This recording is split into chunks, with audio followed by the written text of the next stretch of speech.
Hit TV ప్రేక్షకులకు నమస్కారం. నేను మీ మహేష్. వెస్ట్ బెంగాల్లో ప్రస్తుతానికి చారిత్రాత్మక పరిణామాలు జరుగుతున్నాయి. మొన్న జరిగిన అసెంబ్లీ ఎలక్షన్స్ 2026 ఎలక్షన్స్లో బీజేపీ ఘన విజయం సాధించడం, అక్కడ సువేందు అధికారి తన కొత్త ప్రభుత్వాన్ని అక్కడ ఏర్పాటు చేసుకోవడం, ఆ తర్వాత ఫిల్ట్రేషన్ ప్రాసెస్ ఏదైతే డెమోగ్రఫిక్ చేంజ్కి సంబంధించిన ఒక కమిటీ ఏర్పాటు చేశారో ఆ వడపోతలో చాలా మందిని తమ తమ దేశాలకి, ముఖ్యంగా అక్రమ చొరబాటుదారులని వాళ్ళ దేశాలకి పంపించే ప్రాసెస్లో డిటెక్షన్, డిలీషన్, డిపోర్ట్ కూడా చేస్తున్న విషయం మనకు తెలిసిందే. తాజాగా శాసనసభ పక్ష సమావేశానికి టీఎంసీ నుంచి 80 మంది ఎమ్మెల్యేలలో 20 మాత్రమే వచ్చారు. అది కాకుండా కౌన్సిలర్లు అందరూ ఒకేసారి రాజీనామాలు చేస్తున్నారు. ఈ పరిణామం ఎటు దారితీస్తుంది? టీఎంసీ ఉనికికే ప్రశ్నార్థకంగా మారుతుందా? అసలు టీఎంసీ అనే పార్టీ ఉంటుందా లేదా?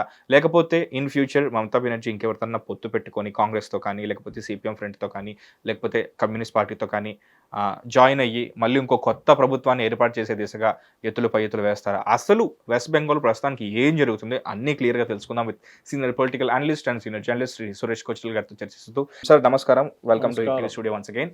ఓవరాల్గా అంటే అంటారు కదా సార్, లైక్ ఒక ఫ్లోలో వెళ్తుందని ఎప్పుడు ఆపకూడదు. అంటారు ఇప్పుడు హరికేన్కి ఎదురుగా వెళ్తే మనం కూడా దాంతో కొట్టుకుపోతాం అన్నట్టుగా ఈ 15 సంవత్సరాలు అక్కడ వెస్ట్ బెంగాల్లో టీఎంసీ హవా నడిచింది. ఎంతలా నడిచిందో మీకు తెలుసు.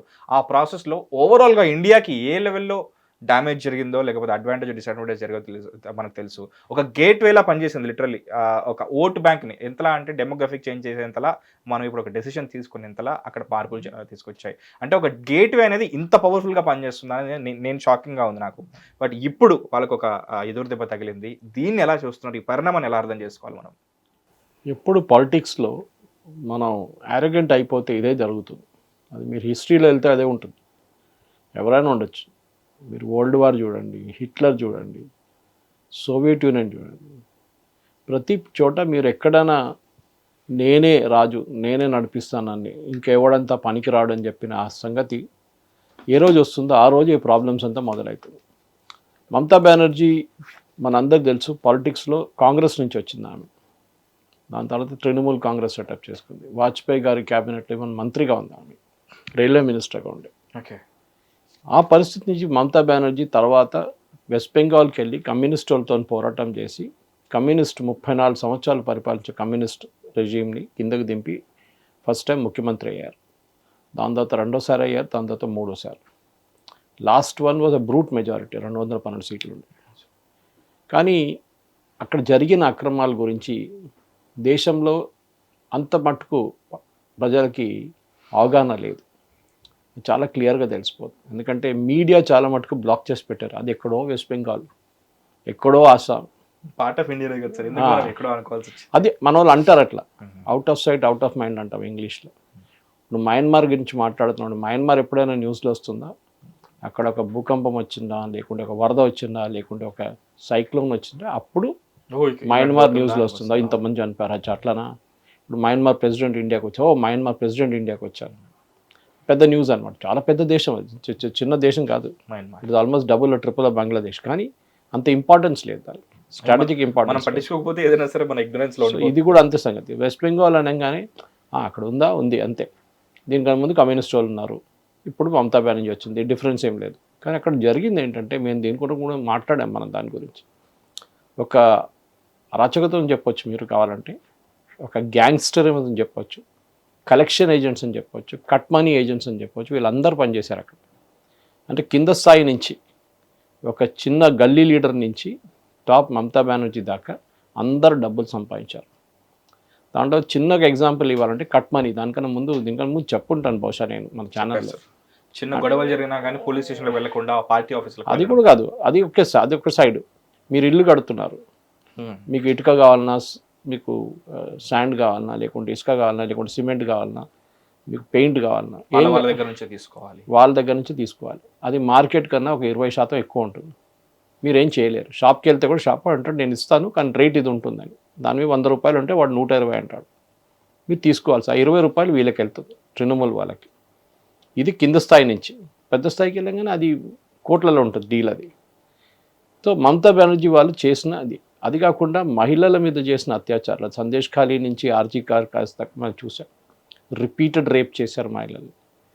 ఇదంతా కలిసి వచ్చినప్పుడు మహేష్, ఇప్పుడు సడన్గా గవర్నమెంట్ మారిపోయినప్పుడు ఆ కోపం, ప్రజలున్న కోపం బయటకు వచ్చింది. మీరు బహుశా ఏ స్టేట్లో చూడలేదు. కేరళలో గవర్నమెంట్ మారింది, తమిళనాడులో కొత్త గవర్నమెంట్ వచ్చింది, కానీ ఎక్కడైనా మీరు ఈ గొడవ చూసారా? రోడ్డు మీద నడుస్తున్న అభిషేక్ బెనర్జీ ఆయన 4వ తారీఖు తర్వాత మొన్న బయటకు దిగింది, 21 రోజుల తర్వాత బయటకు వచ్చింది. ఆయన ఏం చేశారు, వాళ్ళ కార్యకర్త ఇంటికి వెళ్ళాడు, సోనాపూర్ అని చెప్పి ఒక ప్లేస్కి. కార్యకర్త చనిపోయిందంట ఎలక్షన్ వైలెన్స్లో. వాళ్ళు ఇంటికి వెళ్ళి వాళ్ళ అమ్మగారిని చూశారు. తిరిగి వచ్చినప్పుడు కారులో వచ్చారు ఆయన. తిరిగి వెళ్తున్నాడు, అదే కారులో ఎక్కినప్పుడు అక్కడ ప్రజలు ఏం చేశారు, అక్కడ ఉన్న ప్రజలు కారు నుంచి గుంజి బయట తీసుకొచ్చారు ఆయన. ఆలోచించండి, అభిషేక్ బెనర్జీ అని చెప్పే మనిషి 4వ తారీఖు దాకా ఆల్మోస్ట్ ముఖ్యమంత్రి స్థాయిలో ఉన్న మనిషి. సెక్యూరిటీ కానీ పవర్ కానీ మమతా బెనర్జీ కానీ ఎక్కువ పవర్ ఉండే ఆయనకి. మమతా బెనర్జీ నెవ్యూ, కానీ పవర్ ఎంతో ఉండే. ఆ మనిషిని ఇప్పుడు మొన్న రోడ్లో కుక్కలను కొట్టినట్టు కొట్టారు. మీరు చూసుంటారు.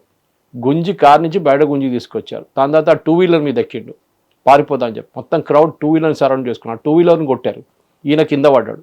షర్టు చింపేశారు, చప్పలతో కొట్టారు, గుడ్లతో కొట్టారు. అప్పుడు హెల్మెట్ వేసుకున్నాడు, క్రికెట్ హెల్మెట్ ఒకటి. అది ఎక్కడి నుంచి వచ్చిందో తెలియదు. అంటే పోలీసు వాళ్ళు ముందే యాంటిసిపేట్ చేసి ఉంటారు ఇట్లా జరగొచ్చు అని. దానికోసం హెల్మెట్ తెచ్చుకున్నారు. ఎవరు తెచ్చుకున్నారో తెలియదు, అభిషేక్ తెచ్చుకున్నారో లేకుంటే ఇంకెవరో తెచ్చుకున్నారో తెలియదు, కానీ హెల్మెట్ వేసుకున్నాడు. అప్పుడు కూడా ఏడవలేదు. ఓకే, రాళ్ళతో కొట్టారు హెల్మెట్ మీద. ఇదంతా జరిగిన తర్వాత ఆయన్ని హాస్పిటల్ తీసుకెళ్లారు టీఎంసీ వాళ్ళు. అక్కడ మమతా బెనర్జీ వెళ్ళి పెద్ద డ్రామా చేస్తుంది. ఫస్ట్ అపోలో హాస్పిటల్లో, దాని తర్వాత ఇంకో హాస్పిటల్.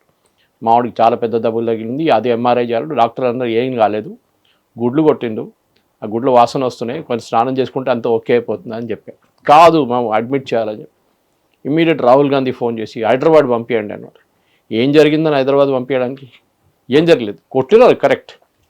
ప్రజలు చెప్పలు తీసుకొని కొట్టిండు. ఇది ప్రజల దగ్గర ఉన్న కోపం బయటకు వచ్చింది. దానికన్నా ముందు కొన్ని రీల్స్ మీరు చూసుంటారు. అక్కడ లోకల్ లీడర్స్ కౌన్సిలర్స్ని ఎట్లా కొడుతున్నారు పబ్లిక్ అని. ఇంటి నుంచి బయట గుంజేసి కొట్టి ప్యాంటు షర్ట్ ఇప్పేసి వాళ్ళని అండర్వేర్లో పరిగెత్తున్నారు వాళ్ళు రోడ్డు మీద.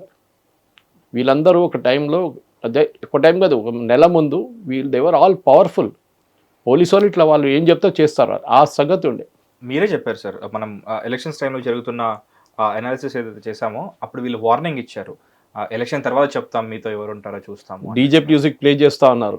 అభిషేక్ బెనర్జీ అమిత్ షా గారు చెప్పారు, మోదీ గారు చెప్పారు, 4వ తారీఖు తర్వాత కలకట్టాకి రండి, అప్పుడు మేము చూపిస్తాం, డీజే మ్యూజిక్ వేసి మిమ్మల్ని కొడతామని చెప్పారు. ఇప్పుడు ఎవరిని కొడుతున్నారో మనం చూస్తున్నాం.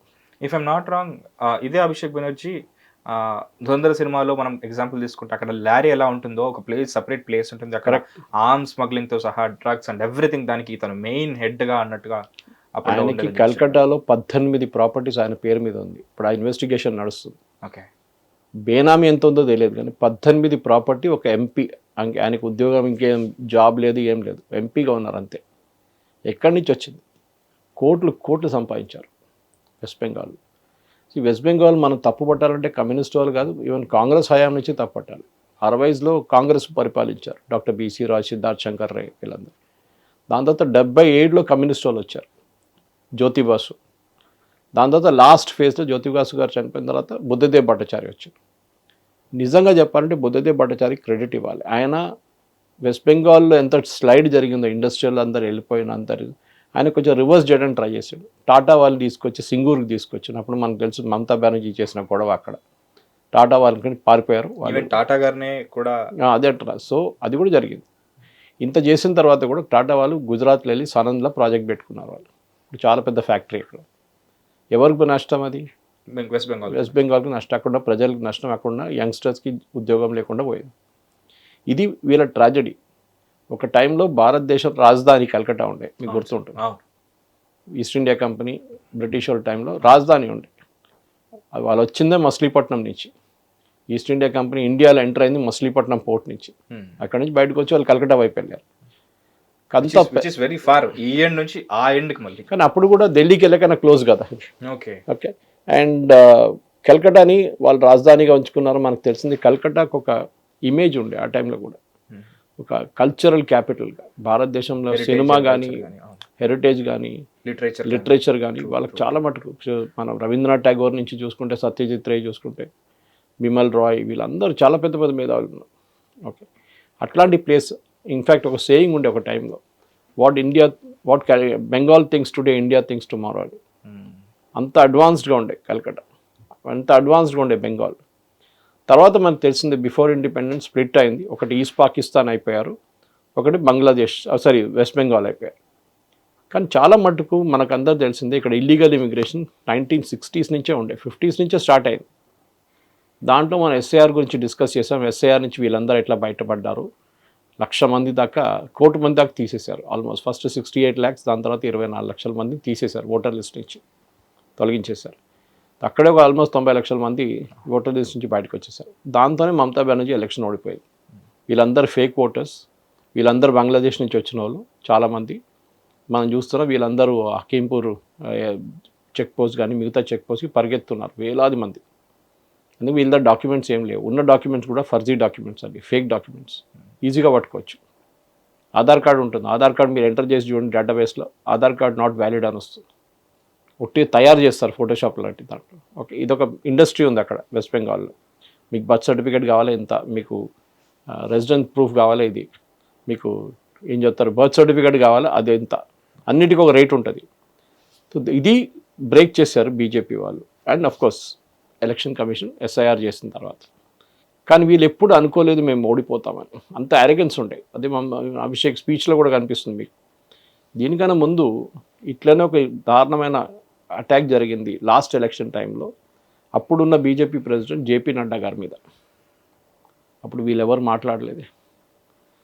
బీజేపీ ఎంపీస్ ఎంతోమంది మీద దాడి జరిగింది, వీళ్ళెవరు మాట్లాడలేదు. సువేందు మీద దాడి జరిగింది, ఎవరు మాట్లాడలేదు. ఈ రాహుల్ గాంధీ ఎక్కడున్నాడు అప్పుడు? In fact iron is Rahul Gandhi tweet చేశారు, కమ్యూనిస్ట్ పార్టీ వాళ్ళు అక్కడి నుంచి ఢిల్లీ నుంచి ట్వీట్ చేశారు, ఎంఏ బేబీ లాంటి వాళ్ళు. కానీ లోకల్ యూనిట్ వాళ్ళు ఒక్కడు కూడా మాట్లాడలేదు. అది చూడండి, ఎందుకంటే వాళ్ళకి తెలుసు ఏం జరుగుతుంది అక్కడ అని చెప్పేసి. అధీర్ రంజన్ చౌదరి మీకు తెలిసింది, ఈ was the leader of opposition before Rahul Gandhi last లోక్సభలో. ఆయన బెంగాల్ నుంచి ఈసారి పోటీ చేసి ఓడిపోయారు. అధీర్ రంజన్ చౌదరి చెప్పింది అక్కడున్న ప్రజల కోపం ఇది. వాళ్ళకి తెలుసు, లోకల్ వాళ్ళకి. రాహుల్ గాంధీ ఢిల్లీలో కూర్చొని ఆయనకేం తెలియదు ఏం జరుగుతుంది అక్కడ. కలకట్టాలో హౌరా ఎక్కడ ఉందని ఆయన తెలియదు, 24 పర్గనాస్ ఎక్కడ ఉందో అది కూడా ఆయనకు తెలియదు. సో అక్కడ జరిగిన ఈ అక్రమాలకి ఒక మమతా బెనర్జీ ఎప్పుడో జస్టిఫై చేశారు. దీనికన్నా ముందు కూడా ఆమె చాలాసార్లు చెప్పారు, వెస్ట్ బెంగాల్లో వైలెన్స్ అనేది చాలా కామన్, జరుగుతూనే ఉంటుంది. అది కూడా ఎలక్షన్ టైంలో, ఎలక్షన్ తర్వాత వైలెన్స్ ఉంటుంది ఎప్పుడు అని చేశారు మమతా బెనర్జీ చేశారు. 321 మంది బీజేపీ కార్యకర్తల్ని లాస్ట్ ఎలక్షన్ తర్వాత చంపేశారు. దానికన్నా ముందున్న ఎలక్షన్లో కూడా రెండు కలుపుకుంటే 320 మందిని. అప్పుడు వీరెవరు అడగలేదే. ఇప్పుడు చూడండి ఈసారి ఎంత తక్కువ, 5-6 మంది చనిపోయారు అంతే. అది కూడా ట్రాజెడీ అనుకోండి, కానీ స్టిల్ ఒక చనిపోయిన ట్రాజెడీ. కానీ మీరు ఆ వైలెన్స్ చూస్తే ఏం లేదు అసలు. ఎందుకంటే సెంట్రల్ గవర్నమెంట్ సిఆర్పిఎఫ్ని, సిఐఎస్ఎఫ్ని, బిఎస్ఎఫ్ని పెట్టారు ఎలక్షన్ కమిషన్. ఇంకా ఉన్నారా సార్ అక్కడ? 60 days ఉన్నారు. ఇప్పుడు ఎక్స్టెండ్ చేశారు మళ్ళీ ఎక్స్టెండ్ చేశారు. ఎందుకంటే వాళ్ళు ఉండే వాళ్ళకు ప్రజలకు ఒక కాన్ఫిడెన్స్ ఉంది. అది కూడా వాళ్ళు భయపడేది ఏంటంటే మళ్ళీ తృణమూల్ వస్తారేమో అని భయపడ్డారు. ఇప్పుడు అది లేదు. ఈ విధంగా సార్ తృణమూల్ రావడం అంటే మళ్ళీ తృణమూల్ రావడం అంటే వాళ్ళు మళ్ళీ గెలుస్తారనుకున్నారు ఎలక్షన్ టైంలో. అది అయితే ఇంకా వైలెన్స్ ఉంటుందని చెప్పి భయపడ్డారు. కానీ తృణమూల్ గెలవలేదు, ఓడిపోయారు. బీజేపీ వచ్చింది గవర్నమెంట్. నాచురల్ బీజేపీ గవర్నమెంట్కి రెస్పాన్సిబిలిటీ ఉంది లా అండ్ ఆర్డర్గా.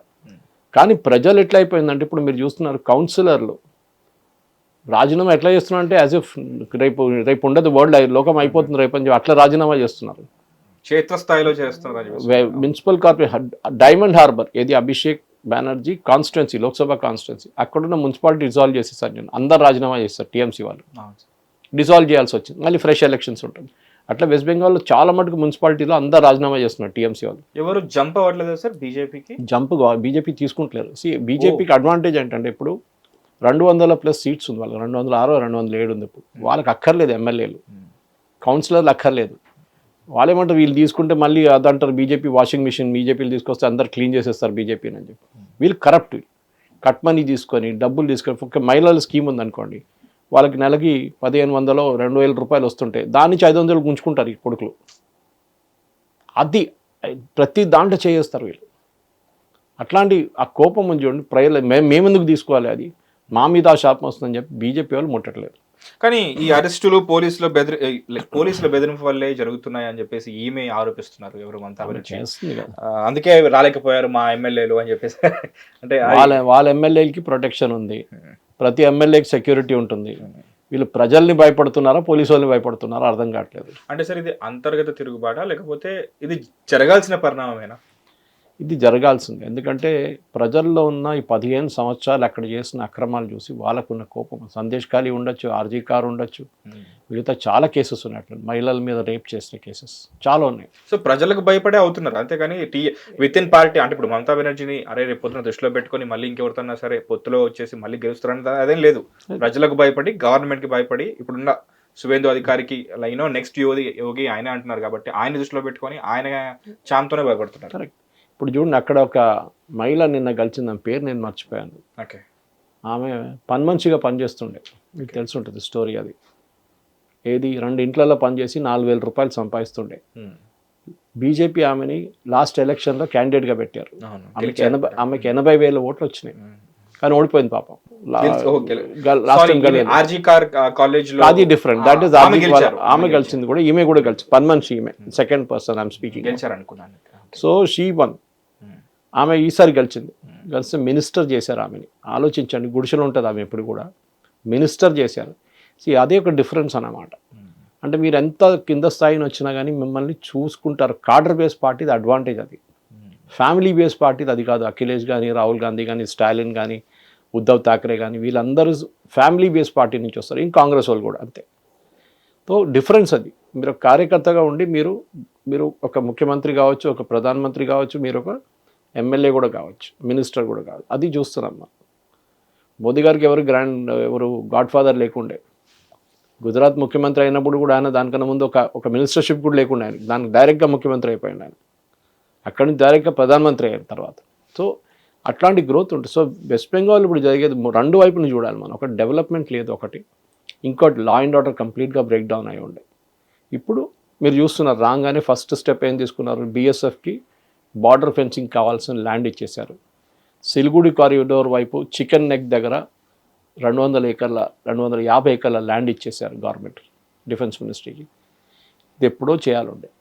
అక్కడ ఒక మెట్రో కనెక్టివిటీ, ఒక 200 మీటర్ మెట్రో కనెక్ట్ కావాలి. మెట్రో అంతా అయిపోయింది, ఈ 200 మీటర్లో ట్రాక్ వేయలేకపోతున్నారు. ఓకే, ఎలివేటెడ్ వన్ మన దగ్గర ఉన్నట్లేదు. అది కనెక్ట్ చేయడానికి ఒక 2 రోజులు బంద్ చేయాలి కింద ఉన్న రోడ్డు. అది సాటర్డే సండే చేసేస్తే అయిపోతుంది, చేయట్లేదు. 2-3 సంవత్సరాల నుంచి అట్లనే పడింది. 200 మీటర్ల కోసం 2-3 సంవత్సరాల నుంచి అట్లే పడింది.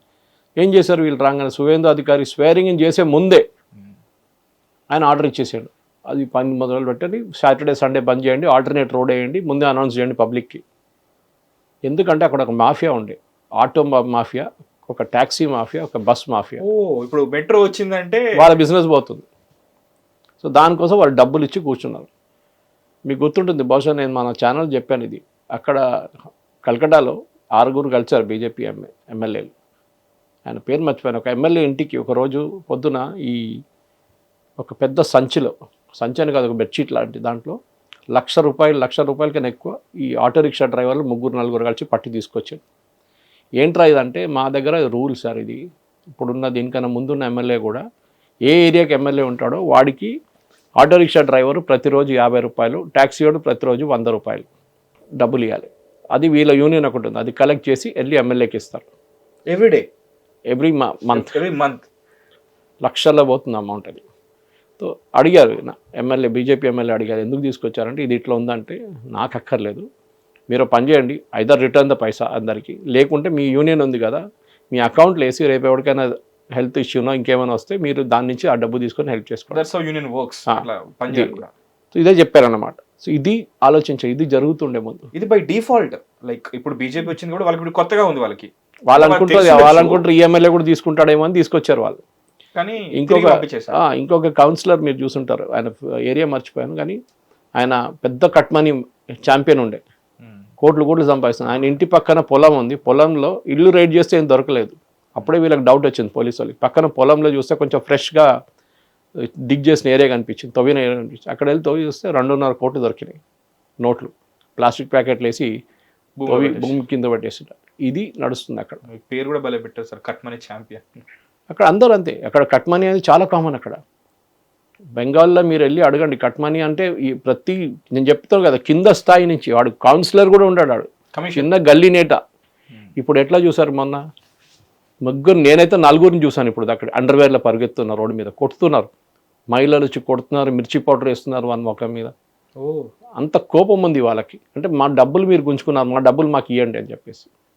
సో ఇప్పుడు దాకా మీరు భారతదేశంలో ఎక్కడ చూడలేదు. నేను చెప్పాను చూడండి, దీనికన్నా ముందు కూడా గవర్నమెంట్లు చాలా మారినాయి, కానీ ఈ కోపం ఎప్పుడు దాకా రాలేదు బయటికి. సో దానికి మమతా బెనర్జీ అంటూ బీజేపీ వాళ్ళు చేపిస్తారు. వాళ్ళు మీరు చేశారు కదా, మీ వాళ్ళు 320 మంది బీజేపీ వాళ్ళని చంపారు మీరు. అప్పుడు ఎవరు అడిగారు? ఎంతో మహిళల్ని రేప్ చేశారు మీరు. హోటల్ బుక్ చేసి కంటిన్యూస్గా జహంగీర్ ఖాన్ లాంటి వాళ్ళు చాలామంది రేప్ చేశారు. షానవాజ్ కూడా వాడు చేసిండు. వీళ్ళందరూ అంతే. సో వీళ్ళ మీద ఉన్న కోపం ప్రజలు ఇప్పుడు అభిషేక్ బెనర్జీ మీద, నిన్న కళ్యాణ్ బెనర్జీని కొట్టిండ్రు, మనం చూసారు. వాళ్ళు కూడా ఎంపీ, ఆయన కూడా కొట్టిండు. ఆయన రోడ్డు మీద దిగంగానే ఆయన గుంజి కొట్టిండు. అభిషేక్ బెనర్జీ సంగతి అయితే చాలా దారుణం ఉండే. ఆయన షర్ట్ కూడా చంపేసిండు, ఆయన కుర్తా వేసుకున్నాడు, ఆ కుర్తా చంపేసిండు, కింద గ్రౌండ్ మీద వేసి కొట్టిండు ఆయన్ని. కుందలకే మారే అంటారు హైదరాబాద్లో, అది జరిగిందనమాట. సో ఇది చూడంగానే అఫ్కోర్స్ అరెస్ట్ చేశారు, 5 మందిని అరెస్ట్ చేశారు. దాంట్లో బీజేపీ వాళ్ళు 4 ఉన్నారు, టీఎంసీ ఒక 5 ఉన్నారు, అందరు ఉన్నారు దాంట్లో.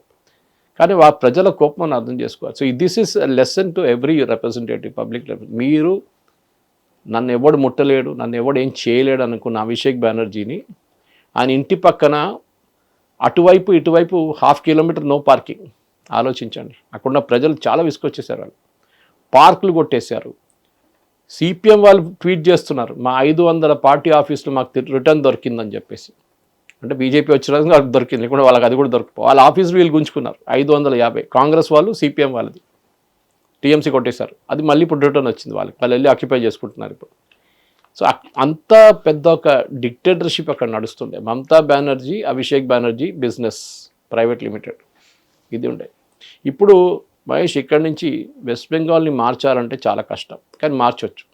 దానికి అభిషేక్ బెనర్జీ కానీ మమతా బెనర్జీ చేయని పని వీళ్ళు చేయాల్సి వస్తుంది. ఎందుకంటే ఒక టైంలో భారతదేశంలో ఇండస్ట్రియల్ క్యాపిటల్ కూడా ఉండేది, పెద్ద పెద్ద కంపెనీలు ఉండే అక్కడ. టాటా నుంచి, ఐటీసీ నుంచి, డన్లప్ నుంచి అన్నీ మూతపడ్డది. హోటల్స్ కూడా ఉండేవి అనుకుంటే, అన్నీ మూతపడ్డది. ఎందుకంటే ఈ ఫస్ట్ ట్రేడ్ యూనియన్ వాళ్ళు, సిపిఎం వాళ్ళు మొదలుపెట్టిండు బందులు, హర్తాళ్ళు. దాని తర్వాత వీళ్ళు కూడా అంతే, వీళ్ళు కట్ మనీ తీసుకోవడము, వీళ్ళు కమిషన్ తీసుకోవడం, వాళ్ళు అందరు ఇడ్చేసి వెళ్ళిపోయారు అక్కడి నుంచి. శ్మశానంగా తయారైంది, ఇండస్ట్రియల్ గ్రేవ్యార్డ్ అంటాం మనం. కల్కట్టాకు ఓల్డ్ ఏజ్ హోమ్గా మారిపోయింది. అంతా ముసలోళ్ళు ఉంటారు, పిల్లలంతా బయట వలసకు వచ్చి బయట ఎక్కడో పనులు చేసుకుంటూ ఇది. దాన్ని మార్చడానికి of course Singur was the last one attempt, ఒక పెద్ద ఇండస్ట్రియల్ గ్రూప్ తీసుకు. ఇప్పుడు సువేందు అన్నారు చాలా క్లియర్గా, మేము ఒక ప్లాన్తో వెళ్తున్నాం, పద్ధతితో వెళ్తున్నాం. We will get back industry to Bengal. ఎందుకంటే బెంగాల్ దగ్గర ఉన్న న్యాచురల్ రిసోర్సెస్ మీరు బిలీవ్ చేయరు మహేష్, చాలా ఉన్నాయి. నీళ్ళు వాళ్ళకు, they have lot of water, fertile land. మీరు కలకట్టా నుంచి 100 కిలోమీటర్ 50 కిలోమీటర్ బయటకు వెళ్తే ఫర్టైల్ ల్యాండ్ ఉంది మన ఆంధ్ర వైపు ఉన్నట్ల. ఓకే, కానీ వాడుకోలేకపోయారు. వ్యవసాయం బాగా పండుతుంది. దీనికి కారణాలు చాలా ఉన్నాయి. ఒకటి, ఫర్ ఎగ్జాంపుల్, ఈ సిపిఎం వాళ్ళు ఒక మంచి పని చేసిండు ఈ ల్యాండ్ డిస్ట్రిబ్యూషన్లో. ఇప్పుడు కాదు, 1977 తర్వాత 79లో జ్యోతి బాసు గవర్నమెంట్ వచ్చినప్పుడు ఏం చేశారంటే అక్కడున్న రైతులకి ఈ పెద్ద భూస్వాములు ఉండకుండా 1 ఏకర్ 1/2 ఏకర్ ల్యాండ్ డిస్ట్రిబ్యూట్ చేసిండు. కానీ మీకు తెలుసు, 1 ఏకర్ 1/2 ఏకర్లో పంట మీకు పండించి మీకు లాభం రాదు. మినిమం ఒక 2-3 ఏకర్లు ఉండాలి. ఇప్పుడైతే 5-10 ఏకర్లు కావాలి, అప్పుడే మీకు ఎకానమీస్ ఆఫ్ స్కేల్ పనిచేస్తుంది. రెండవది, ఈ ఫార్మర్స్ ఏం చేశారు, దాంట్లో ఏం పెట్టుబడి పెట్టలేము, దాంట్లో మాకు ఏం రాదని చెప్పిన వాళ్ళు ఈ పెద్ద పెద్ద భూస్వాములకి మళ్ళీ లీజ్కి ఇచ్చేసింది. ఓకే, వాళ్ళు ఏం చేస్తున్నారు, ఇక్కడ నుంచి 1/2 ఏకర్, అక్కడి నుంచి 1 ఏకర్, అక్కడి నుంచి 2 ఏకర్స్ తీసుకొని మొత్తం వాళ్ళు పెద్దగా 50 ఏకర్లు 100 ఏకర్లు వాళ్ళ ఫార్మింగ్ మొదలుపెట్టారు. బిట్ లాగా కంప్లీట్ చేసుకున్నారు. కానీ వాళ్ళు ఏం చేశారు, వాళ్ళు పంట పండిస్తున్నారు, వాళ్ళు డబ్బులు సంపాదించుకొని, కానీ టెక్నాలజీ తీసుకురాలేదు. ఇప్పుడు మీరు పంజాబ్ వైపు చూస్తే ట్రాక్టర్ కానీ, థ్రెషింగ్ మిషన్ కానీ, ఈవెన్ ప్లాంటింగ్ మిషన్ కానీ ఇదంతా ఉంటుంది. ఇక్కడ అసలు ఏం లేదు. ఇది పాత సిస్టంలో పడి ఉంటుంది. ఎందుకంటే ఈ భూస్వామి కూడా పెద్ద 50 ఏకర్లు అంతే అప్పుడు ఉన్నవాళ్ళు కూడా ఆడేమనుకుంటాడు, రేపు నాకు 1 ఇయర్కి లీజ్కి ఇచ్చిండు, ఇదంతా చూస్తే వాడు రేపు మళ్ళీ నా దగ్గర రిటర్న్ అడుగుతాడు, నెక్స్ట్ ఇయర్ లీజ్ ఇవ్వడు. దీన్ని ఇంత పండించుకుంటే నేను వీనికి ఎందుకు ఇవ్వాలి, నేనే తీసుకుంటా అంటాడు. సో ఆ మెకనైజేషన్ రాలేదు. అక్కడే పెద్ద ఒక ఫెయిలియర్ జరిగింది. ఒక టైంలో కలకట్టా నుంచి చాలామంది వెళ్ళి వైజాగ్లో కూడా పనిచేస్తుండే. 1988లో 88లో నేను వైజాగ్లో పనిచేస్తున్నప్పుడు I was working in hotel there.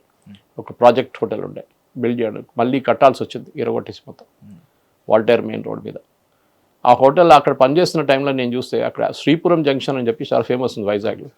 అక్కడ హెచ్ఎస్బిసి కాల్ సెంటర్ ఉంటుంది ఒకటి, సిరిపురం జంక్షన్. బిజినెస్ సెంటర్ అంటారు వాళ్ళు, కాల్ సెంటర్ 88లో.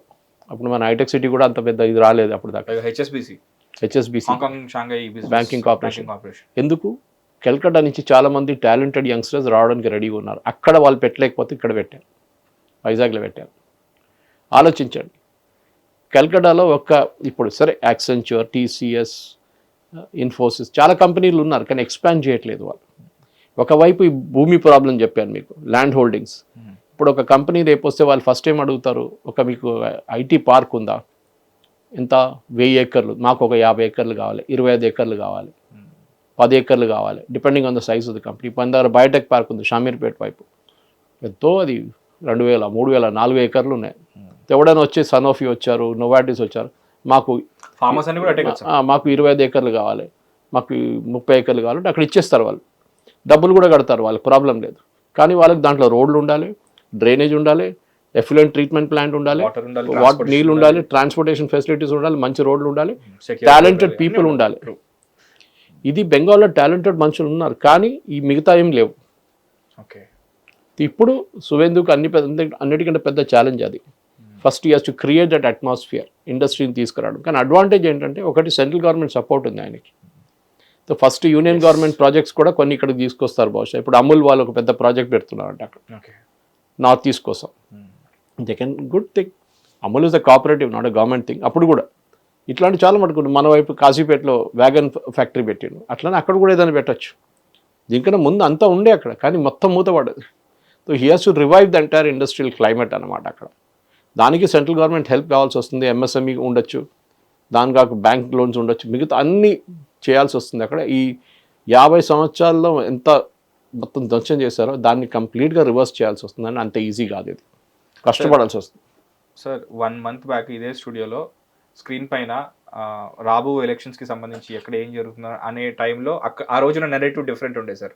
ఎలక్షన్స్ టైంలో నెరేటివ్ డిఫరెంట్ ఉండే. ఇప్పుడు ఈరోజు కూర్చున్న తర్వాత రిజల్ట్స్ అన్నీ వచ్చిన తర్వాత ఈ రోజు నెరేటివ్ కంప్లీట్లీ డిఫరెంట్ ఉంది.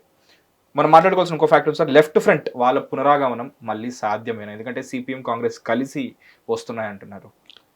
సిపిఎం కాంగ్రెస్ ఇప్పుడు సపరేట్గా పోటీ చేశారు ఈసారి. బహుశా ఇప్పుడు కలవబోతుంది మమతా బెనర్జీ అండ్ కాంగ్రెస్, ఎందుకంటే ఆమె కాంగ్రెస్ నుంచి వచ్చింది కదా. అవును సార్. వీళ్ళిద్దరు నడుమిట్లో టైప్ ఉండదు, కానీ కాంగ్రెస్ అక్కడ ఉన్నది 2, 3, 4% ఓట్లు అంతే.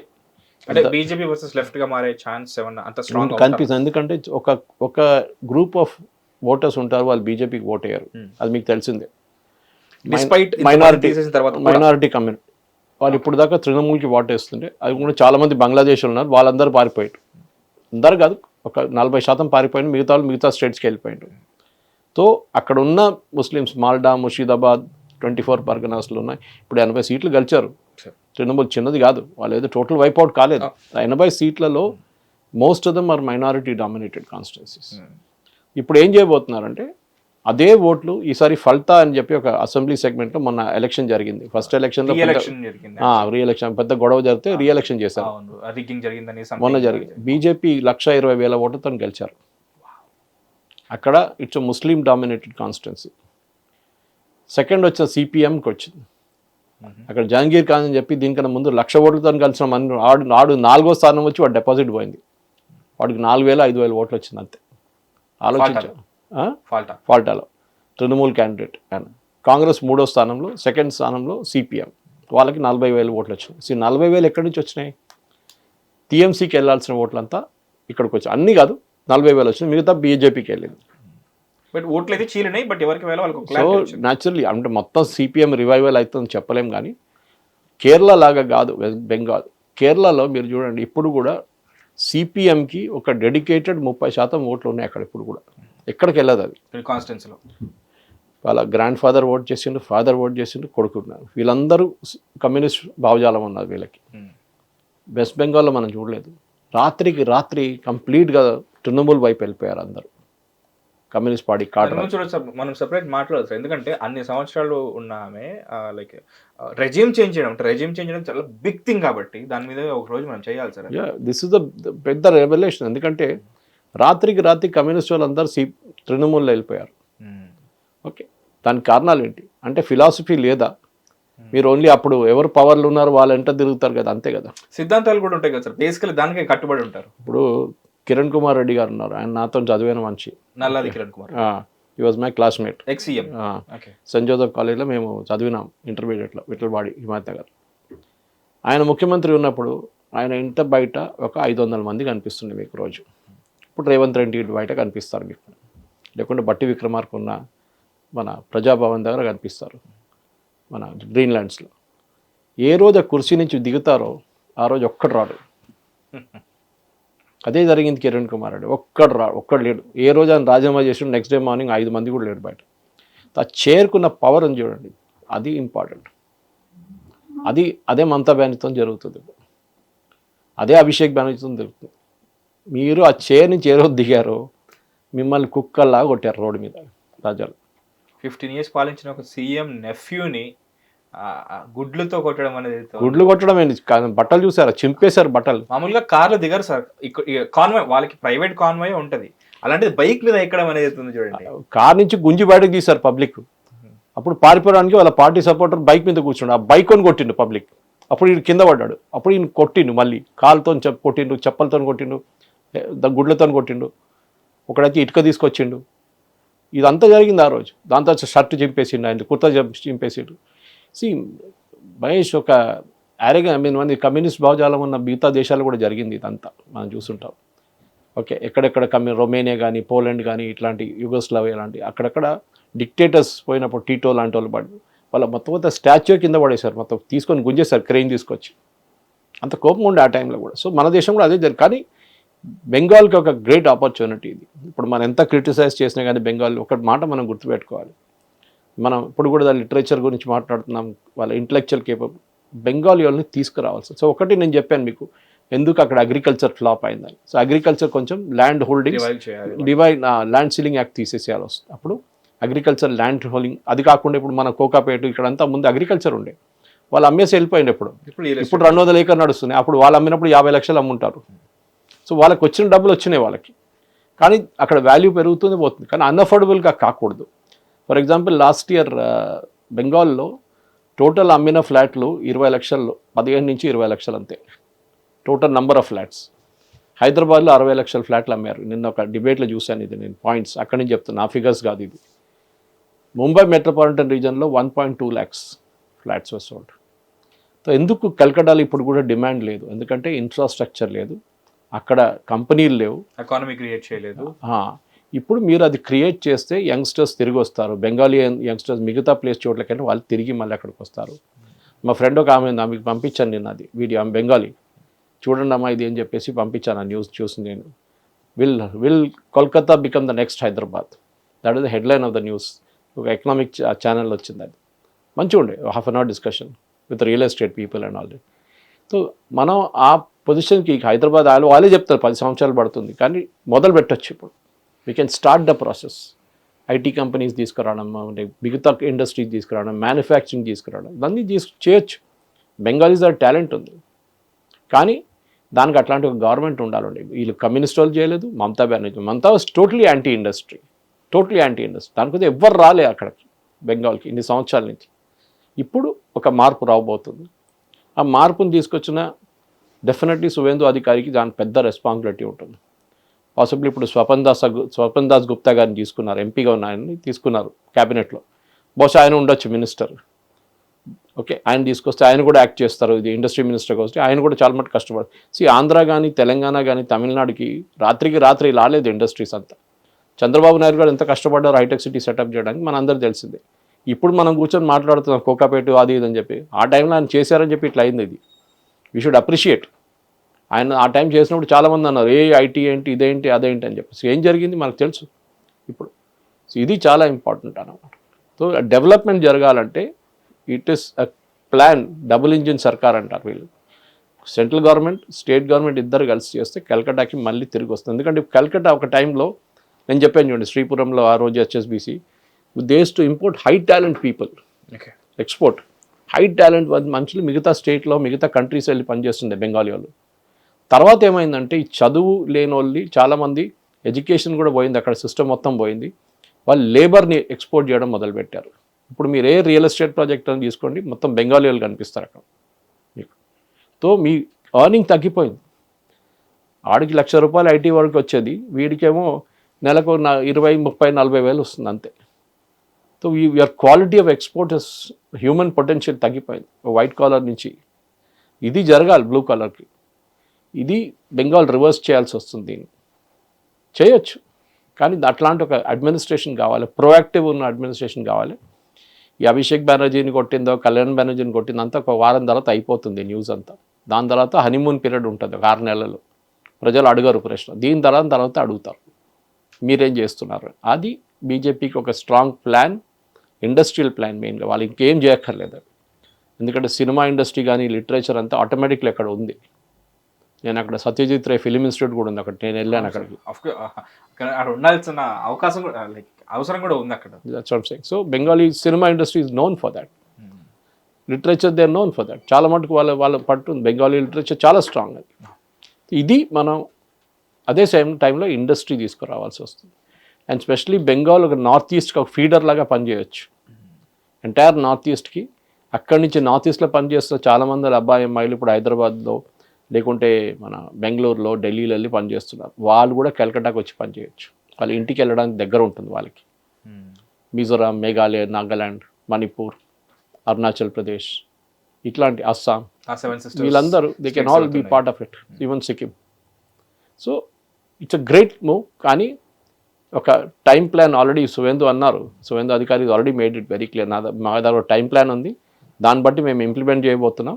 అండ్ డెఫినెట్లీ బెంగాల్ని పాత సిస్టమ్కి తీసుకురాబోతున్నాం. పాత గ్లోరీ బెంగాల్ ఏదో ఉండే అది మేము మళ్ళీ తీసుకొస్తామని చెప్పారు. And it's a good move. I think ఎవరైనా దాన్ని అప్రిషియేట్ చేయాల్సిందే. మీరు అడిగిన ప్రశ్నకి మమతా బెనర్జీ పార్టీ ఉంటుందో లేదో తెలియదు మనకు. ఇప్పుడు ఇద్దరిని పార్టీని తీసేశారు, మొన్న ఎక్స్పెల్ చేశారు 2 ఎమ్మెల్యేలని. ఎంతమందిని ఎక్స్పెల్ చేస్తారో తెలియదు. మీటింగ్ పెడితే 80 మందిలో 20 మంది వచ్చినారంటారు. కొంతమంది రావడానికి భయపడతారు, ఇంటి నుంచి బయటకు వస్తే కొడతారు మమ్మల్ని అని చెప్పేసి. మాస్ రాజకీయాలు చేస్తున్నారు. అది కౌన్సిలర్ లెవెల్లో నడుస్తుంది అది. ఓకే, అట్ ఎమ్మెల్యే ఎంపీ లెవెల్లో కాదు ఇప్పుడు.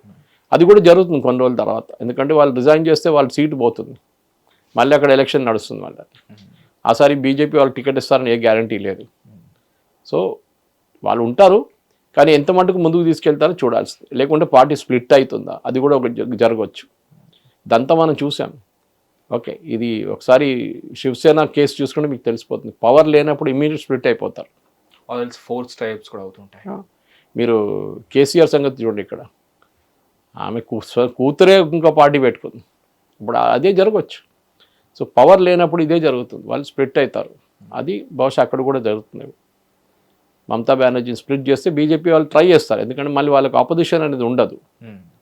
కాంగ్రెస్ ముక్త్ భారత్ అంటారు, ఇప్పుడు అక్కడ టీఎంసీ ముక్త్ భారత్ అని కూడా చెప్తారు. ఇండియా అలయన్స్లో ఈమె ఒకసారి నేను ప్రధానమంత్రి కావని చెప్పిన మనిషి, ఇప్పుడు ఆమెకి పాపం సీటు కూడా గెలవలేదు, ఉన్న సీటు కూడా ఓడిపోయింది భవానీపూర్ నుంచి. సో డెఫినెట్లీ దాని అడ్వాంటేజ్ బీజేపీ తీసుకుంటారు.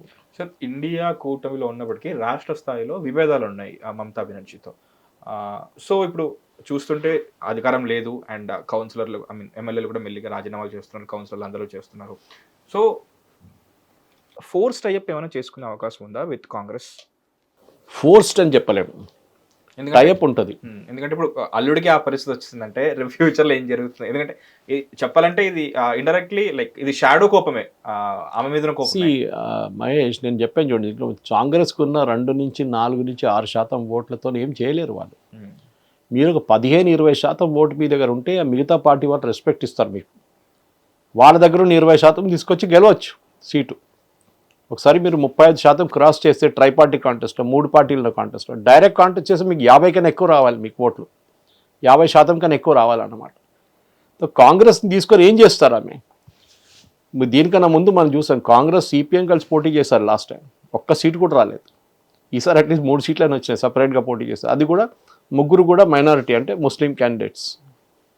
అది నేను చెప్పాను మీకు ఆ రీజన్. అది వాళ్ళు బీజేపీకి ఓట్ వేయరు. ఇంకెవరు ఉన్నారు? సిపిఎం, కాంగ్రెస్. చలో వాళ్ళకి వేద్దాం మనం, మమతా బెనర్జీకి మేము వేయం ఓట్లు. ఆ సంగతికి వచ్చేసారు, ఆ సిచ్యుయేషన్కి వచ్చేసారు. ఇప్పుడు కూడా బెంగాల్లో ఆల్మోస్ట్ 50 నుంచి 70 కాన్స్టిట్యున్సీలో Muslim majority. Murshidabad, Malda, south Parganas, తెలుగుడి చాలా ఉన్నాయి. ఇందాక మీరు చెప్పిన ఫాల్టా కూడా అంతా all that areas are 30, 35, 40% Muslim population. అక్కడ బీజేపీకి ఎక్కువ ఓటు రావు. ఈసారి వచ్చింది, ఎందుకంటే హిందూ ఓట్ కన్సాలిడేట్ అయింది. 32% వాళ్ళు ఉంటే హిందువులు ఏమన్నారు, మా ఓట్ స్ప్లిట్ కాకూడదు అని చెప్పి మిగతా అన్ని పార్టీలకి వేయకపోతే బీజేపీకి వేశారు. సో 65% బీజేపీ వైపు పడ్డది, 30% వీళ్ళు పార్టీ బీజేపీ గెలిచారు. దానికోసం చాలా మటుకు మీరు కల్కటా చూడండి, హౌరా చూడండి, దమ్దమ్ చూడండి, సౌత్ పర్గనాస్ చూడండి, చాలా మటుకు ముస్లిం డామినేటెడ్ ఏదే. కల్కటాలో బీజేపీ ఇవాళ దాకా అంటే లాస్ట్ ఎలక్షన్ దాకా ఒక్క సీట్ గెలవలేదు. 12 సీట్లు ఉన్న అసెంబ్లీ సెగ్మెంట్ కల్కటాలో సిటీలో ఒక్కటి కూడా గెలవలేదు. ఇన్ఫాక్ట్ డెరిక్ ఓబ్రైన్ ఛాలెంజ్ చేశాడు ఈసారి, ఎవరైనా ఒక్క సీట్ అని గెలిస్తే బీజేపీ కల్కటా నేను గుండు కొట్టించుకుంటా అన్నాడు. కానీ ఇప్పుడు దాకా గుండు కొట్టించుకోలేదు, తిరుగుతున్నాడు. ఇంకా 6 సీట్లు గెలిచారు బీజేపీ. ఆ భద్రలో అక్కడున్న ఇంటలెక్చువల్ పవర్ హౌస్ కల్కటా వాళ్ళు ఎప్పుడూ బీజేపీకి ఓటేయారు, కానీ ఈసారి వేశారు. ఎవరు సార్? భద్రలో కంట they are kind of intellectual. కొంతమంది ఎస్సీస్ కూడా ఉన్నారు అక్కడ చాలామంది. దే ఆర్ మినిమం వాళ్ళంతా ఒక బెంగాల్. దానికోసం మమతా బెనర్జీ ఆ ఎమోషన్ మీద ప్లే చేశారు, మీకు గుర్తుంటుంది. బాహర్ వాలే or Bengali outsiders and Bengalis అని చెప్పి ఒక క్యాంపెయిన్ నడిపించింది ఆమె. పేరు కూడా ఉండేది సార్, బెంగాలీ అమృత్ సంథింగ్ ఏదో ఉండేది సార్ పేరు. So she was playing on the Bengali sentiment. Okay, వీళ్ళు వస్తే ఫిష్ తినేరు, వీళ్ళు వస్తే మటన్ తినేరు, ఇంత గుజరాతీ వాళ్ళు, వీళ్ళు నార్త్ ఇండియన్స్ వాళ్ళు, మనం బెంగాలీ వాళ్ళు, మన ప్రైడ్ బెంగాలీ అస్మిత అంటే ఎగ్జాక్ట్లీ బెంగాలీ అస్మిత. సో దాని మీద ఉందంత. సో ఏం జరిగింది? బట్ పీపుల్ బిలీవ్డ్ ఆ క్యాంపెయిన్లో. మనందరూ మోదీ, ఈవెన్ మనం కూడా చెప్పాము లేదు ఛాన్స్ లేదని చెప్పాం, కానీ గెలిచారు బీజేపీ. ఇట్ వాస్ బీజేపీ కూడా వాళ్ళ కళలో కూడా వాళ్ళు 200 సీట్లు ఎప్పుడు ఏదో క్లోజ్ మార్జిన్ వస్తుంది అనుకున్నారు, కానీ 200 సీట్లు వెళ్ళడం రెవల్యూషన్. అది బేసిక్లీ నేను చెప్పాను కూడా ఆ రోజు ఎలక్షన్ రిజల్ట్ వచ్చిన చెప్పాను. కానీ బీజేపీ వాళ్ళు మన మహమ్మద్ యూనిస్ ఉన్నారు, దీనికన్నా ముందు బంగ్లాదేశ్లో ఉన్న అడ్వైజర్, ఆయనకు ఒక బొకే పంపించి థ్యాంక్ యూ అని చెప్పాలి. ఎందుకంటే బెంగాల్లో అప్పుడు బంగ్లాదేశ్లో జరిగిన హిందువుల మీద జరిగిన హత్యాలు, అక్కడ జరిగిన రాయట్స్ కానీ, వాళ్ళ ఇల్లు తగలబెట్టినా కానీ, అది ఇక్కడున్న కల్కటాలో బెంగాల్లో ఉన్న హిందువులు చూశారు. ఇది రేపు మాతోని కూడా కావచ్చు, మాకు కూడా ఇదే పరిస్థితి వస్తుందని వాళ్ళకి అర్థమైపోయింది. ఒక కమ్యూనిటీ వాళ్ళు ఒకసారి మెజారిటీలో వచ్చేస్తే ఇది మాతోని కూడా ఇదే ఇక్కడ జరుగుతుంది, మా ఇల్లు కూడా తగలబెడతారు, మమ్మల్ని కూడా చంపేస్తారు, అక్కడ బంగ్లాదేశ్లో అదే జరుగుతుంది. సో కన్సాలిడేషన్ జరిగింది అక్కడ. అదే ఇప్పుడున్న అడ్వాంటేజ్. అదే మనుషులు ఇప్పుడు రోడ్ల దిగి కొడుతున్నారు వీళ్ళు. సార్ ప్రెడిక్టింగ్ దీస్ స్టెప్స్ ఏవైతే ఉన్నాయో బీజేపీ తీసుకుంటున్న స్టెప్స్ ఒక్కొక్కటిగా చూస్తే, ఇప్పుడు టీఎంసీ కార్యకర్తల పైన అంటే ఎంత న్యాయబద్ధమైన కోపం ఉన్నా సరే, 15 సంవత్సరాల కోపం వాళ్ళ మీద ఉండి వాళ్ళ మీద దాడులు జరుగుతున్నా సరే, ఎంతవరకు అడ్డుకుంటున్నారో అడ్డుకోవట్లేదు తెలియదు. ఆగిపోయింది ఇప్పుడు, లేదు ఇప్పుడు ఆ ఫస్ట్ 2 కళ్యాణ్ బెనర్జీతో ఆగిపోయింది, దాని తర్వాత జరగట్లేదు. అది ఇనిషియల్ థ్రెట్ ఒకటి ఉండే, అది మమతా బెనర్జీ చెప్పింది కదా. మమతా బెనర్జీ ఎలక్షన్ ముందు, ఇప్పుడుగా దీనికన్నా ముందున్న ఎలక్షన్ కూడా చెప్పింది, బెంగాల్లో హింస అనేది చాలా కామన్. బట్ బెంగాల్లో post poll violence is very common. అది అందరి మైండ్లో పెట్టిన నెరేటివ్ సార్. ఇప్పుడు దాన్ని బ్రేక్ చేయాలన్నా సరే, లైక్ ఒక పీస్ఫుల్ స్టేట్గా దాన్ని మార్చాల్సిన అవసరం ఎంతకన్నా ఉంది. అందుకే మనం కూడా దిగాము, ఇప్పుడు బీజేపీ కూడా వచ్చింది. Looking at these like steps ఒక్కొక్కటి నేను వేరే స్టేట్స్ని చూస్తున్న ఆ డాట్స్ కనెక్ట్ చేసుకుంటుంటే, ఈ లెవెల్లో 15 yearsగా ఉండి ఈ లెవెల్లో కరప్షన్ ఉన్న అలాంటి స్టేట్లో నెక్స్ట్ ఏమైనా పోలీస్ కేసులు, అంటే వాళ్ళని ఇంకా ఆర్థికంగా దెబ్బ కొట్టే విధంగా పోలీస్ కేసులు కూడా పడే అవకాశం ఉంది. ఆల్రెడీ జరుగుతుంది కదా. అభిషేక్ బెనర్జీ తీవ్రతరం అవుతాయా? ఎస్, అభిషేక్ బెనర్జీ మీద నోటీస్ ఇష్యూ చేశారు. చాలా మంది కౌన్సిలర్స్ దగ్గర డబ్బులు తీసుకున్న వాళ్ళ మీద కేసు, ఎక్స్ట్రాషన్ కేసెస్ వేశారు. నడుస్తుంది అంతా. It will happen, it's automatic. లేకుంటే ప్రజలు అడుగుతారు, మీరే ఆరోపణ చేశారు, మీరు వచ్చారు, మీరు పవర్లో ఉన్నారు, మీరేం చేస్తున్నారు అని అడుగుతారు. ఎవరైనా అడుగుతారు. అదే జరుగుతుంది ఇప్పుడు. సో ఎంక్వైరీలు, నేను ఇన్ఫ్యాక్ట్ ఆ రోజు నేను ప్రెడిక్ట్ చేశాను, నేను కూడా అనుకోలేదు జరుగుతుంది. ఏం చెప్పానంటే, నేను సౌత్ ఆఫ్రికాలో జరిగినట్లనే ఒక ట్రూత్ అండ్ రికన్సిలియేషన్ కమిషన్ ఒకటి పెట్టాలని చెప్పారు. అది నెల్సన్ మండేలా టైంలో వచ్చింది. అది అంటే బ్లాక్స్ మీద అత్యాచారాలు చేసి లాస్ట్లో వీళ్ళు బ్లాక్స్ పవర్లో వచ్చినప్పుడు ఏం జరిగిందంటే, వీళ్ళు ఒక ట్రూత్ అండ్ రికన్సిలియేషన్ కమిషన్ అని పెట్టారు. పెద్ద కమిషన్, జ్యుడిషియల్ ఆఫీసర్స్, చాలామంది జడ్జెస్ ఉన్నారు. వాళ్ళు బ్లాక్స్ మీద జరిగిన దాడులు కానీ, వాళ్ళ మీద జరిగిన వాళ్ళు చేస్తున్న ఆరోపణల్ని విన్నారు, ఇన్వెస్టిగేట్ చేయమన్నారు పోలీస్ దగ్గర. కొంతమందిని శిక్షించారు, కొంతమందిని పోనిచ్చారు, పార్డన్ చేసేది. దానికోసం ట్రూత్ అండ్ రికన్సిలియేషన్ అన్నారు. బెంగాల్లో కూడా ఇదే జరగాలి. బెంగాల్లో 15 సంవత్సరాలు జరిగిన అత్యాచారాలు, దాని గురించి సమగ్రంగా ఒక ఎంక్వైరీ ఉండాలని చెప్పాను. నేను అనుకున్నాను ఆ రోజు ఒట్టి ఎట్లని చెప్పాను నేను. కానీ మొన్న 2 రోజుల ముందు స్టేట్ గవర్నమెంట్ ఒక 2-member జ్యుడిషియల్ కమిషన్ అపాయింట్ చేశారు to investigate all this 15 years. So people can come and give complaints online, offline. దాన్ని ఇన్వెస్టిగేట్ చేయడానికి పోలీస్కి ఇస్తారు, ఎందుకంటే జడ్జెస్కి ఇన్వెస్టిగేటింగ్ పవర్ లేదు. వాళ్ళు ఇన్వెస్టిగేట్ చేసి ఒక స్పెసిఫిక్ టైం దాంట్లో వాళ్ళు తీసుకొచ్చి మళ్ళీ రిపోర్ట్ ఇవ్వాల్సి వస్తుంది అనమాట. వాళ్ళు ఒక టైం ఇచ్చేస్తారు, ఇంత టైంలో మీరు చేయాలి, ఒకసారి 1 నెల 2 నెలలు 3 నెలలు చేసేసి తీసుకురావాలని చెప్తారు వాళ్ళు. సో అది ఇప్పుడు జరగబోతుంది. సో మీరు ముందు ప్రిడిక్ట్ చేశారు, ఉంటే బాగుంటుంది. It has to happen, otherwise మీరు ఎక్కడ తిరుగుతారు? మీది ఏదో మాల్డాలో ఉన్నారు, అక్కడి నుంచి మీరు వచ్చి కలకటాకు వచ్చి కంప్లైంట్ ఫైల్ చేస్తారా? నా మీద జరిగింది, నా పొలం కొట్టేశారు, నా డబ్బులు తీసుకున్నారు, నా బండి గుంజుకున్నారు, ఆరోపణలు ఉంటాయి. కానీ ఆరోపణలు ఇన్వెస్టిగేట్ చేయాలి కదా, దానికోసం జ్యుడిషియల్ కమిషన్ పెట్టారు. అది ఆరోపణలు అన్నీ ఇట్లాంటి ఆరోపణలు. ఎందుకంటే మమతా బెనర్జీ మీకు గుర్తుంటుంది, ఆర్జీ కార్ కేసు తర్వాత ఏం చెప్పారు? అమ్మాయిలు 8 గంటల తర్వాత ఎందుకు తిరుగుతున్నారు రోడ్ల మీద? ఆలోచించండి. మొన్న ఒక వీడియో చూసాను, షాకింగ్ యాక్చువల్లీ. అమ్మాయిలు సెలబ్రేట్ చేస్తున్నారు, మొన్న 11 గంటలకు రాత్రి పార్క్ స్ట్రీట్లో సెలబ్రేట్ చేస్తున్నారు అందరూ. చూడండి మేము ఇప్పుడు 11 గంటలకు రోడ్ల మీద తిరుగుతున్నాం అని చెప్పేసి. That is the difference. అది ఉండాలి. మీరు అమ్మాయిని తిట్టకూడదు, అమ్మాయిలు రోడ్డు మీద ఎందుకు తిరుగుతున్నారు అండ్ నేను అది బెంగాల్ నుంచి రావడం అంటే she was the doctor and statement ఇవ్వట్లేదు సార్, అంటే వాళ్ళు కొంచెం బోల్డ్ గా ఉంటారు. అది కూడా మహిళ ముఖ్యమంత్రి, ఆమె చెప్తుంది ఇట్లాంటి ఆర్జీకే సందేశ్ ఖాళీ జరిగినప్పుడు ఏం జరగలేదు. అరే అందరికి తెలుసు, 400, 500, 600 రేప్స్ జరిగినాయి అక్కడ. కానీ ఏం చేశారు? అంత కార్పెట్ కింద దోసేశారు, ఏం జరగలేదు అని చెప్పి. ఇప్పుడు అంతా బయటకు వస్తుంది. ఇన్ జనరల్ గా వాళ్ళు కన్వెన్షనల్ మైండ్ సెట్స్ నుంచి కొంచెం అపోజ్డ్ గా ఉంటారు కదా సార్. లైక్ ఒక కహావత్ కూడా ఉంది, తుమ్ బెంగాలీ సే ముహ్ మత్ లడావా అంటారు, తుమ్ బెంగాలీ సే ఆర్గ్యూ కర్తే ఓకే అంటుంటారు ఇన్ జనరల్. సో అలాంటిది ఒక బెంగాలీ అయ్యండి, ఒక ఉమెన్ సీఎం అయ్యండి 8 గంటలకు ఎందుకు తిరుగుతున్నారు? Like 8 is normal time sir. Not even that girl was a doctor. He was a doctor. డాక్టర్స్కి 8 o'clock 9 o'clock లేదు, వాళ్ళు they are on duty 24/7. True. So అట్లాంటి పరిస్థితుల్లో why are you blaming the girl for it? So అదొక చాలా shocking ఉండే. అది so అది కూడా ఉండే. One of the main issues ఎలక్షన్లో లా అండ్ ఆర్డర్ ఉండే. కరప్షన్ ఉందనుకోండి, లా అండ్ ఆర్డర్ ఉండే.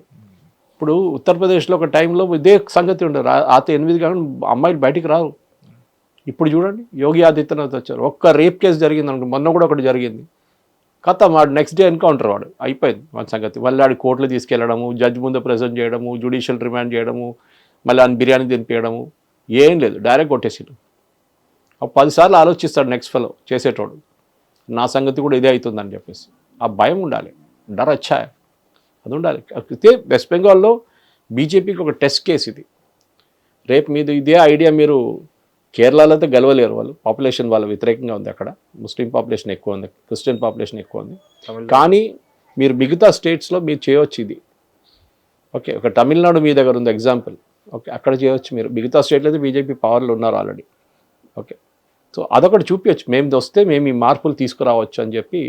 అది చాలా క్లియర్గా ముందు ఇట్లా ఉండే, ఇప్పుడు ఇట్లా ఉంది, దెన్ అండ్ నౌ అది చాలా క్లియర్గా వస్తుంది. సార్, కొత్త క్యాబినెట్ అండ్ పవర్ స్ట్రక్చర్ మార్పు గురించి 35 మంది మంత్రులతో ఆయన మంత్రివర్గాన్ని ఇప్పుడు ఏర్పాటు చేసుకున్నారు. సీనియర్స్కి అండ్ కొత్త వాళ్ళకి, యంగ్స్టర్స్కి ఇద్దరికి సమానంగా ఉండేటట్టుగా ఒక స్ట్రక్చర్ని ఏర్పాటు చేశారు. దాని గురించి చెప్పండి సార్. 6 మంది మహిళలు ఉన్నారు దాంట్లో, చాలామంది ప్రొఫెషనల్స్ ఉన్నారు. స్వపన్ దాస్ గుప్తా లాంటి వాళ్ళు ఉన్నారు, ప్రొఫెసర్స్ ఉన్నారు. అర్జున్ సింగ్ సీనియర్ ఒక క్యాబినెట్ మినిస్టర్గా ఒక గిన్నె దోమి ఆమెని క్యాబినెట్ మినిస్టర్ చేశారు. ఇప్పుడు మా ఆమె గురించి మాట్లాడాము, ఘోష్, ఆ పేరు మర్చిపోతున్నాను నేను. ఎనీవే, సో అట్లాంటి ఒక ఆప్షన్ ఉంది మీకు. ప్రతి స్ట్రాటా నుంచి తీసుకున్నారు వాళ్ళు. చాలామంది ఆర్ఎస్ఎస్ బ్యాక్గ్రౌండ్ నుంచి వచ్చారు, కరెక్ట్. ఎందుకంటే అది వాళ్ళది ఉంటుంది, భావజాలం ఉంటుంది వాళ్ళకి. ఆర్ఎస్ఎస్ ఇప్పుడు సిపిఎంకి లేదా, కాంగ్రెస్కి లేదా, ఆర్ఎస్ఎస్ ఉంటే తప్పేంటి దాంట్లో. రేవంత్ రెడ్డి గారు ఆర్ఎస్ఎస్ నుంచి వచ్చారు, ఆ బ్యాక్గ్రౌండ్ నుంచి ఉన్నారు. అది ఉంటే మీరు ముఖ్యమంత్రి గారో మంత్రి గారో అని కాదు కదా, మీరు చేయొచ్చు. As long as you shown results అనమాట. మీరు కష్టపడి పనిచేశారు, మీరు పార్టీ కోసం పనిచేశారు అంటే డెఫినెట్లీ రివార్డ్ చేస్తారు. అదే టైంలో ఆర్జీ కార్ ఆమెకి మినిస్టర్ చేయలేదు, దట్స్ ఓకే.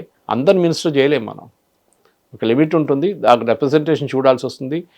నార్త్ బెంగాల్ నుంచి 6 ఉన్నారు ఈసారి, ఎప్పుడు రిప్రజెంటేషన్ చేయలేదు. ఈ మాల్డా ముర్షిదాబాద్ మాట్లాడతారు చూడండి, బెంగాల్ ఈ టీఎంసీ వాళ్ళు 15 సంవత్సరాలు పరిపాలించారు. మాల్డా ముర్షిదాబాద్ ముస్లిం ఏరియా నుంచి ఒక్క క్యాబినెట్ మినిస్టర్ పోస్ట్ రాలేదు. ఎంఓఎస్ ఉండే, మినిస్టర్ విత్ ఇండిపెండెంట్ ఛార్జ్ ఉండే, క్యాబినెట్ మినిస్టర్ లేకుండా. ఈసారి బీజేపీ అక్కడి నుంచి కలిసిన ఒక ఎమ్మెల్యేని మినిస్టర్ చేశారు, ఫుల్ ఫ్లెజ్ మినిస్టర్, క్యాబినెట్ మినిస్టర్. అది డిఫరెన్స్. సిలిగుడి, నార్త్ బెంగాల్లో సిలిగుడి, డార్జిలింగ్, అలీపూర్ ద్వార్ నుంచి 6 ఈసారి. అది బీజేపీ, ఎప్పుడు బీజేపీ స్ట్రాంగ్ హోల్డ్ ఉండేది. 6 మినిస్టర్ చేశారు ఈసారి అక్కడ. అఫ్కోర్స్ దీనికన్నా ముందు బీజేపీ గవర్నమెంట్ లేదనుకోండి, కానీ కంపేర్ టు మమతా బెనర్జీ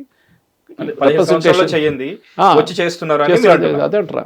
మీరు ముస్లిం ముస్లిం ముస్లిం అంటారు, వాళ్ళ కోసం ఒక క్యాబినెట్ పోస్ట్ మీరు ఇవ్వలేదు అక్కడ.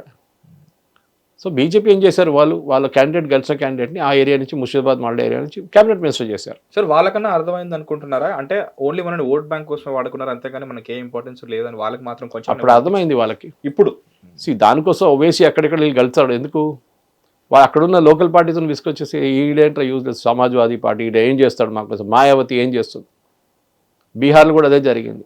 వీళ్ళు ఏం చేస్తారు వీళ్ళు, ఈ తేజస్వి యాదవ్ 5 సీట్లు గెలిచాడు ఎంఐఎం అక్కడ, లాస్ట్ టైం కూడా గెలిచారు 5 సీట్లు, కానీ 5 ఎమ్మెల్యేలు వీళ్ళు కొనుక్కున్నారు తేజస్వి యాదవ్ వాళ్ళ పార్టీ. సో ఆయనకు కోపం వచ్చింది ఈసారి ఓవైసీకి, సరే నేను చూసుకుంటాను ఈ సంగతి, మళ్ళీ పోటీ చేసి 5 సీట్లు గెలిచింది అక్కడ. సో వాళ్ళు ఎక్స్పెరిమెంట్ చేస్తున్నారు వాళ్ళు కూడా.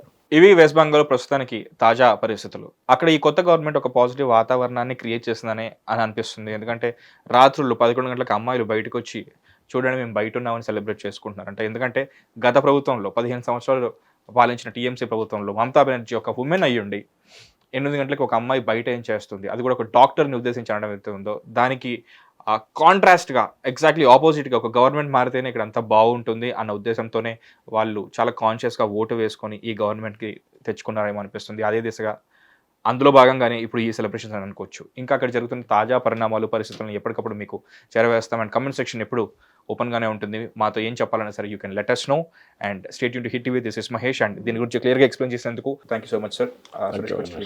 Stay tuned to Hit TV. This is Mahesh. Hit TV app, ఇందులో short news, live news, entertainment shows, movies, digital magazines తో పాటు మీ జిల్లా వార్తలను కూడా ఫ్రీగా చూడొచ్చు. ఇంకెందుకు ఆలస్యం, వెంటనే హిట్ టీవీ యాప్ ని డౌన్లోడ్ చేసుకుని ఫ్రీగా ఎంటర్టైన్మెంట్ పొందండి. Hit TV app, hit TV app, please download hit TV app. Hit TV యాప్ని ఫ్రీగా డౌన్లోడ్ చేసుకొని ఎంజాయ్ చేయండి. మీకు నచ్చిన ఎంటర్టైన్మెంట్ కోసం హిట్ టీవీ యాప్ ని ఫ్రీగా డౌన్లోడ్ చేసుకుని ఎంజాయ్ చేయండి. హిట్ టీవీ యాప్ని డౌన్లోడ్ చేసుకుని ఆస్వాదించండి, ఆశీర్వదించండి. ఇంతమంది సెలబ్రిటీలు హిట్ టీవీ యాప్ ని డౌన్లోడ్ చేసుకోండి అని చెప్తున్నారంటే ఎంత మంచి యాప్ ఆలోచించండి. అమెరికా అమెరికా అమెరికా అమెరికాలో చదవాలనుకునే వాళ్ళకి విశ్వసనీయమైన పేరు మన శౌర్య కన్సల్టెన్సీ. UK లో 1 year masters, UK లో 1 year masters, 2 years work permit up to 5 years visa. Contact Saurya Consultancy. Contact 89851 89851.